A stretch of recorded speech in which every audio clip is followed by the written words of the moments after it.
end of this course. Give yourself a round of applause, a thumbs up from Jap.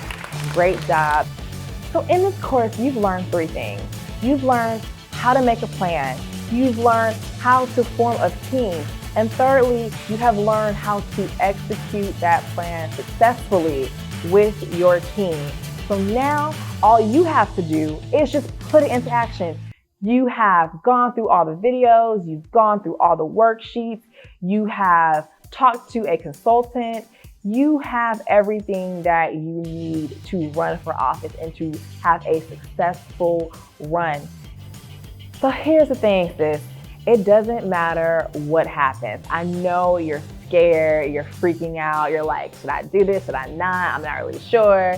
And that really is between you and your guy and you just taking the time out to figure that out. However, you are here.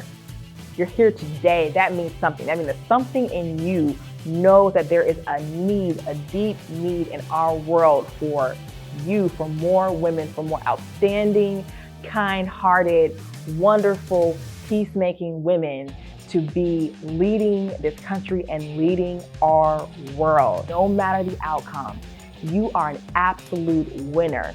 You are an absolute warrior for having the audacity, for having the courage to run for office. And for that, I say, thank you. Stay tuned because I have lots more to come that will be on the website, including how to do your hair for office, how to do makeup for office, what to wear, the clothing. These are all questions that we oftentimes have.